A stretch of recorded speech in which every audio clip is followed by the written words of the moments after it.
It was really a very enlightening symposium, I think. A good way to describe it.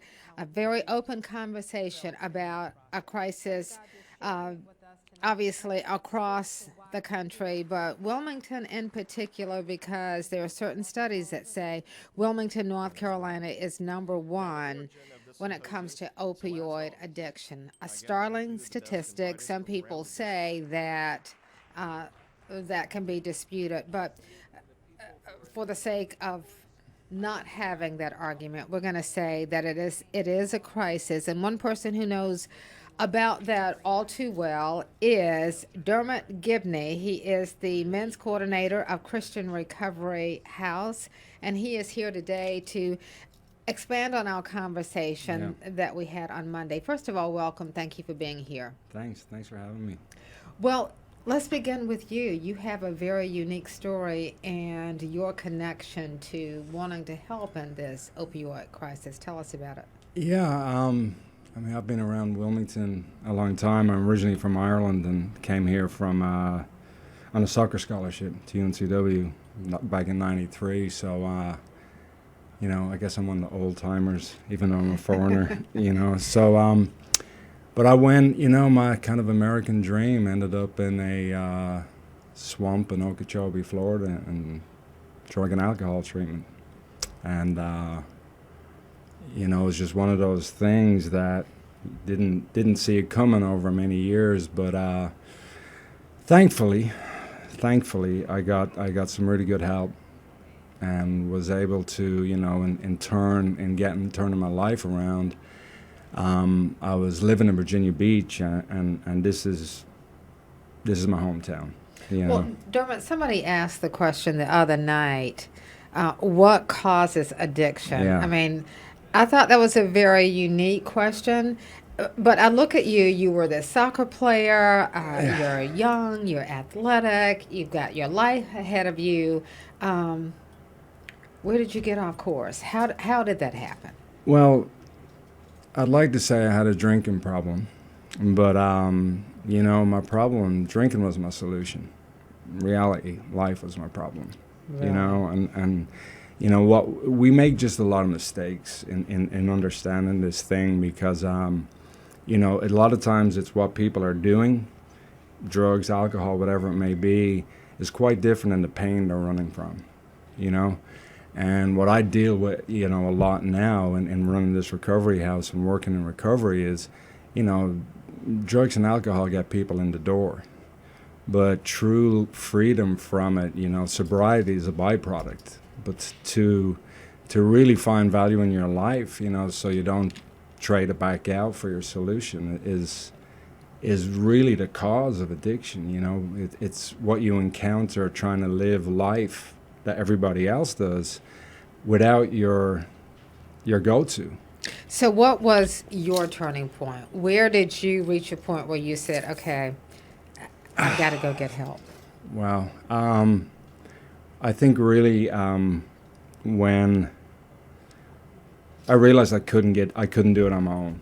Hmm. I mean, it was at that point where it was bad, really bad, and What is bad? I mean, just I don't want to get too graphic on here, but I mean, as simple as counting out the money in my hand, to know the exact price of the booze and putting it in my other pocket because I didn't want the lady in the 7-Eleven to see my hand shaking. Oh my. And just from that, and then a real turning point I think was my son lives in Virginia Beach, and my ex-wife was like, "Hey, look, are you gonna come see him this week?" And I was like, "Yeah, I'll be there Thursday." And she's Hmm. like, "Okay, well, you haven't seen him in a month." Now we lived half a mile down the street from me, and of course I think she's just picking at me. Had an argument with her, got off the phone, and start looking through my receipts and stuff, and realized, I mean, I She love was this right. kid, and she was right. Yeah. And then people shout and scream and beg and plead, and you get kind of immune to it. But when I really felt people were moving on, just life was moving on without me, at least it was a wake up call to realize I can't do this I can't do this by myself. Well, I think one of the successful parts of Monday night was learning that while we are still in the middle of a crisis, we have seen some significant movement in this crisis. I mean, we've seen a decrease in the number of overdose visits to the emergency room, and I think we're moving in that direction. People are starting to share their stories, and we're starting to realize we've got to get rid of the stigma. And I'm going to go ahead and say this. I said something Monday that, in the end, I said, "Why did I say that?" And I own it. Good. But there was a gentleman, Matt Jones, Yeah. who I just talked to him. Yeah, he's in my. I've known Matt 3 years. He lives over in Eastwood Road in one of our houses. He's one of our leaders in the recovery house. Well, I don't know any other way to describe it, folks, but Matt is a really good-looking young man. He's very clean-cut looking. I was telling the girls in the newsroom earlier, I said, you know, if I had a daughter, I'd say, I want you to meet Matt. I mean, he's adorable. But he was telling his story, and I said, you don't look the part. Yeah. And then Kenny House with Coastal Horizons corrected me, and he says, there is no look to the part. And he's absolutely right. So I apologize for that. But people clearly don't understand there is a serious stigma attached to opioid addiction. Well, I think it's your point of contact with things. You know, look, we're human. We make mistakes, and there's too, you know, so we've no problem like looking at Gen X affecting everybody. Mm-hmm. It affects everybody. You know, you look at these statistics, forget about the rest of the country, just here in Wilmington, you know, there's 1 in 10 people in active addiction. That's 1 out of every 3 or 4 houses, you know? That's mind-boggling. So what that really doesn't show, Francis, is what I deal with a lot, and that is, think of many people that affects. Mm-hmm. My personal addiction, I mean, affected my whole community. And really the damage of addiction is really not seen in what you're putting in your body, but the real damage is in relationships, you know. And most guys, when they come to our house, I mean, every significant relationship is just in tatters. And really how you see guys like Matt, interestingly enough, is, you know, his grandfather's a huge part of his life. All these, that's how you know you're doing well, not just that.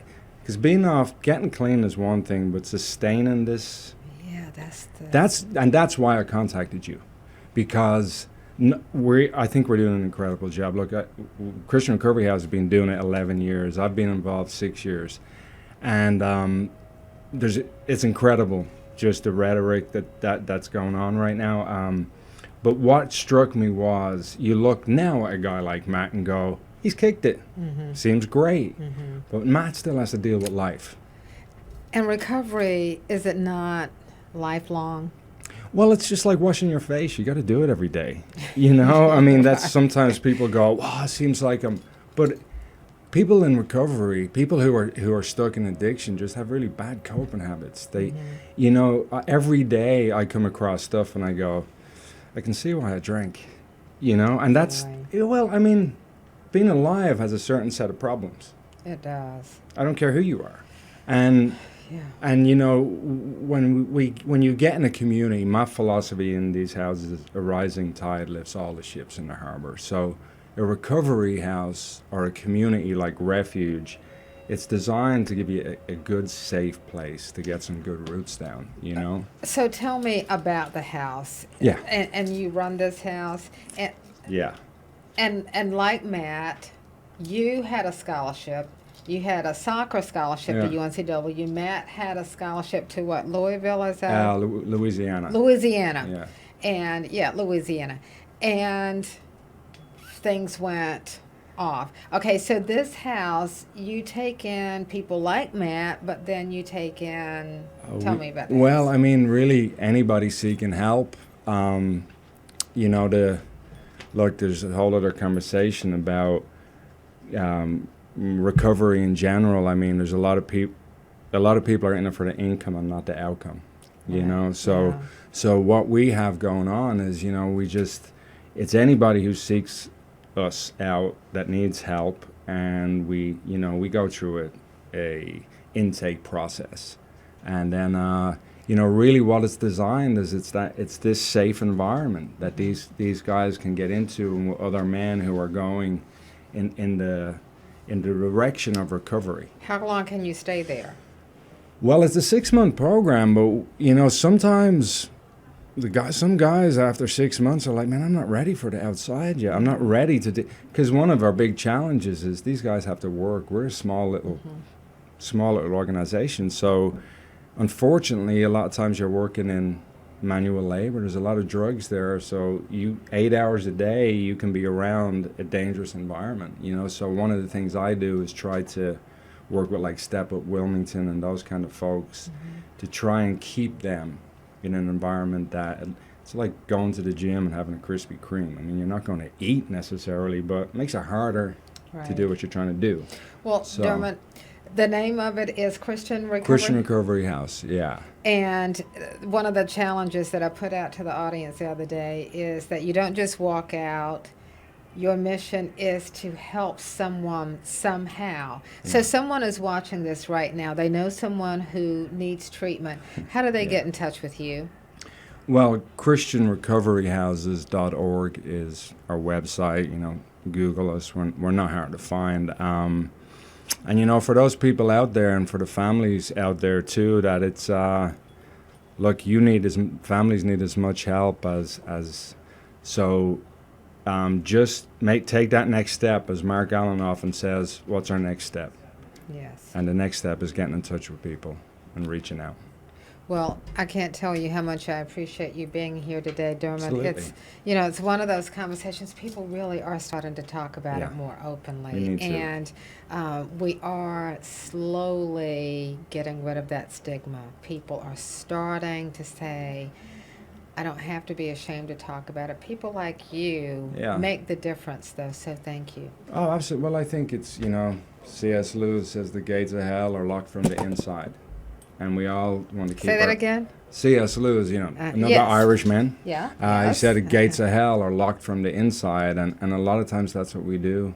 We shut ourselves in. And even families, you don't want to say, oh, my son is having trouble. Where, it's just but this thing, it's in landfall and it's on Castle Street. So that's amazing how that equalizes things out. So very important. Absolutely. What you just said.